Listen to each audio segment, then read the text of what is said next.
Alright, today we are going to learn how to do the lattice multiplication algorithm. It's another one of the everyday math strategies for multiplication. A lot of the kids do like to use this, but again, as parents, we don't always understand how this method is done because it's not anything like the traditional way. So the biggest problem with lattice would be the fact of getting the lattice grids or boxes set up. Once the students can get to that point, it uses our basic facts, and actually the problems end up being pretty easy. So the first thing we look at is this problem, 317 times 8. On 317 times 8, I realize that it is a 3-digit number times a 1-digit number. That's going to help me set up my boxes here for the lattice problem. And basically what I think then is it's a 3-digit by 1-digit, meaning my box must be 3 by 1. It must have 3 boxes across and 1 box down. Alright, so we have 1, 2, 3 boxes across and only 1 box down.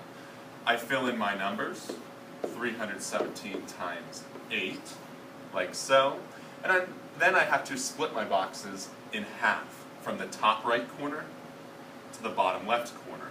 And I extend this line, top right, bottom left, top right, bottom left. Now the students just do the basic multiplication facts. 7 times 8 is 56. The top left corner of the box is the tens column. The bottom right corner is the ones column. 1 times 8 is 8. So they have to put a 0 in the tens column and 8 in the ones. 3 times 8 is 24. Now, when they're all finished with this, they fill in all of their little triangles. They end up just adding on the diagonals. So these are now going to be our place value columns that are on the diagonals. So 6 plus nothing is 6. 5 plus 8 is 13. I bring my 1 up. 1 plus 4 is 5. And we have a 2 out here. And our final answer then should be 2,536. One problem that the students will run into is sometimes they will add in, say, this 7 with this whole place value column. But because it's outside the grid, they do not add that. So a strategy might be to cross these out after they are done multiplying. So let's take a look at a 2-digit by a 2-digit and how we can set up that grid box for this lattice problem. So we have 82 times 21 is 2 by 2. So I go 2 boxes across and 2 boxes down. And the problem will be set up the same way then.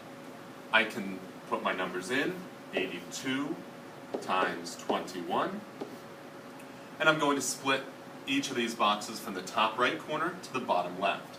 Top right to bottom left, top right to bottom left. This one is top right to bottom left, which actually makes them connect, like so.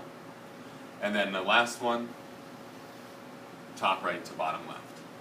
Again, I'll go through. 2 times 2 is 4. And we put the answer in where the 2 columns and rows intersect. 2 times 1 is 2. 8 times 2 is 16. 8 times 1 is 8. Okay? We can cross these out so we don't get confused when we add, but now we're just going to add on the diagonal. 2 plus nothing is 2. 4 plus 8 is 12. Bring our 1 up.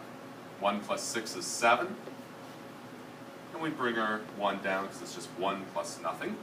And our final answer should be 1,722 would be the final answer for this problem. So this is another way for the students to complete a multiplication problem.